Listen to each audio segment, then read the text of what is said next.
Hi everyone, in this video I will be reading Mickey's Birthday Surprise. One day, Pluto and Mickey's kitten Molly watched as Mickey busied himself around the kitchen. Mickey set the table. He put a big plate of cookies and another big plate of brownies right in the middle of the table. Then he made a big pitcher of lemonade. "We are having guests," Molly thought happily. "I wonder who's coming to visit," thought Pluto. Mickey noticed how Pluto and Molly kept looking at the food on the table. "Why don't you two play outside until our guests come?" Mickey suggested. He gently shooed them out the door. Outside, Pluto ran over to the mailbox. Molly followed. Pluto saw a box sitting beside the mailbox. He sniffed it, but he couldn't tell what was inside. Molly brushed up against it. It didn't feel like much of anything to her. Pluto decided to bring it in to Mickey. Then they would find out what was inside. Pluto brought Mickey the box and laid it at Mickey's feet. "Why, thank you, Pluto," Mickey exclaimed. "Grandma Duck has mailed a birthday present to me. Today is my birthday, you know." Then Mickey tore off the wrapping and ribbon. "What fun I'll have with those," Molly thought, as she watched Mickey throw away the paper and ribbon.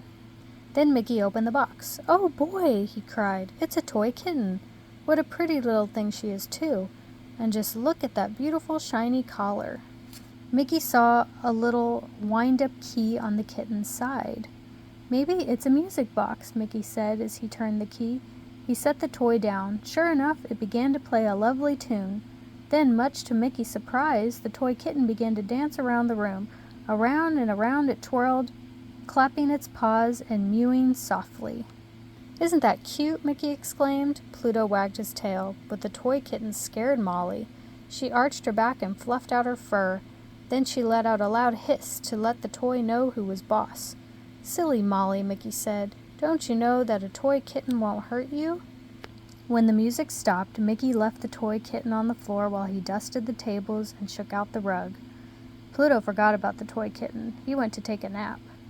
Molly crept over to the toy. She was curious. She wanted to see it dance again. She gave it a pat, but it would not play. It just fell on its side. Mickey rushed over. He picked up the toy. "Be careful, Molly," he said with a frown. "This toy is very special, and I don't want it to break." Molly felt sad. She hurried over to where Pluto was napping. She curled up beside him and waited for the guests. In a few minutes, the doorbell rang. Mickey opened the door. Pluto and Molly leaped up from the corner to greet Donald and his nephews. "Happy birthday," they sang. "Come on in," said Mickey happily. Donald followed Mickey. The nephews stayed behind to play with Pluto and Molly. Pluto found his ball and dropped it at Huey's feet. Dewey and Louie giggled as Molly pounced on the string they had brought her. They were all having a fine time until Donald called out, "Hey boys, come in here, Mickey has a new toy." With that, Huey, Dewey, and Louie raced over to play with Mickey's new kitten, leaving Pluto and Molly behind. Daisy and Minnie were the next to arrive. Daisy patted Pluto's head while Minnie picked up the kitten to cuddle. "Thump, thump, thump," wagged Pluto's tail happily. "Purr, purr, purr," hummed Molly. Suddenly, the toy kitten came twirling toward them. "How cute!" cried Minnie. She quickly set Molly on the floor, then she and Daisy went to play with the new toy. When Goofy arrived, Molly and Pluto were happy. Goofy always brought Molly and Pluto good treats to eat. Pluto wagged his tail hopefully, but Goofy spotted Mickey's new toy. He headed for the new kitten, forgetting to give Molly and Pluto anything at all. Pluto looked at Molly. Molly looked at Pluto. Their feelings were hurt. "We don't need them to play with anyway," Molly's look seemed to say. Then she danced over to the wastebasket where Mickey had thrown the wrapping paper and ribbon. Pluto followed. Molly pulled out the ribbon and ran with it. Pluto watched with a puzzled grin as Molly played. Soon Molly was all tangled up in the ribbon, and all Pluto could see was Molly's nose, ears, and tail, and there was no way Pluto could untangle Molly. Just then Mickey noticed the crumbled pile of ribbon and Molly.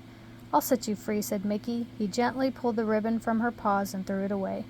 "This time, Molly, leave the ribbon alone, and you won't get into trouble," Mickey scolded. Molly pretended not to listen to Mickey. She licked her paw as though she hadn't heard a word. After Mickey had gone back to his guests and the toy kitten, Molly went over to Pluto. "Let's play something else together," she seemed to say. But Pluto had lost interest in Molly's way of playing. He gave her a little lick and went over to join the others. After all, Goofy might remember to give Pluto his treat. Molly couldn't believe it. Even her friend Pluto had gone over to the other side. Molly looked around for something else to do. She climbed up on the windowsill and looked outside. To Molly, things seemed more friendly out there. "I know I'm supposed to stay inside," thought Molly, "but no one really cares what I do anyway."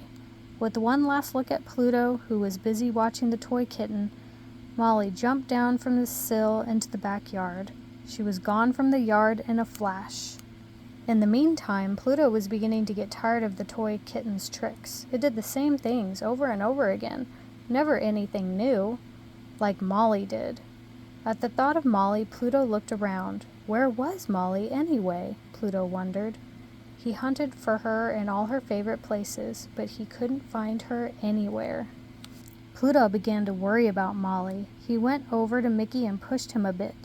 He wanted Mickey to know that Molly was missing, but Mickey didn't understand what Pluto was trying to say. He thought Pluto wanted to play with the new kitten. "Sorry, Pluto, you can't play with this kitten. It's a very special toy and it might break. Why don't you go play with Molly instead?" Then Mickey turned back to the toy kitten again. It was no use. Pluto knew he would have to find Molly all on his own. Pluto slipped out of the house. He perked up his ears and he listened very hard. He heard birds, he heard squirrels, but he didn't hear any kitten sounds at all. He poked his nose behind every bush in the yard. He looked and he looked, but there was no sign of Molly. She was nowhere to be found. Pluto went into the woods in back of Mickey's house. The woods had a lot of very tall trees. All of a sudden, Pluto's ears perked up again. He thought he heard a soft meow, meow from far away. That sounds like Molly, Pluto thought. So he followed the sound and the mews got louder and louder. When he heard a meow, meow from above, Pluto looked up and there was Molly. How did Molly get all the way up there, Pluto wondered, and how was she going to get down? It was then Pluto knew he just had to get Mickey. "I'll be back with help," Pluto barked. "Stay right there." He ran as fast as he could to Mickey's house. Pluto raced into the house. By this time, all the guests had gone home. Mickey had just put away the leftover birthday cake when Pluto arrived. Pluto jumped up on Mickey and began to whine. "What's wrong, Pluto?" Mickey asked. "Do you want me to follow you somewhere?" Mickey asked. Pluto barked. "Yes," he seemed to say. "Okay, Pluto, lead the way," Mickey said. Mickey followed as Pluto led him quickly through the woods. When they got to the tree where Molly was stuck, Pluto started straight up at the top of the tree and barked. "Oh my goodness, I don't believe it. Don't worry, little kitty, I'll save you," Mickey called. "Pluto, you stay here with Molly. I'll be back with the ladder in a jiffy." In no time at all, Mickey returned with the ladder, and quick as a wink, Mickey hurried up the ladder and gently took Molly into his arms. When they were both safely back on the ground, Pluto gave Molly a great big kiss. "Good dog, Pluto," Mickey said. "And you're a good friend, too. A better friend than I've been to you and Molly today." Molly just gave a tiny mew. She most certainly agreed. When they got back home, Mickey gave Molly a dish of milk. He gave Pluto and Molly each a large piece of birthday cake. Then he put the toy kitten on the table for them all to play with later. "You know," said Mickey, patting Molly on the head, "no toy kitten could ever be as special as you are, and having you safe and sound is the best birthday present ever." And Pluto wagged his tail hard, since his mouth was too full to bark. "I agree," was what he seemed to say. The end. Thank you for watching.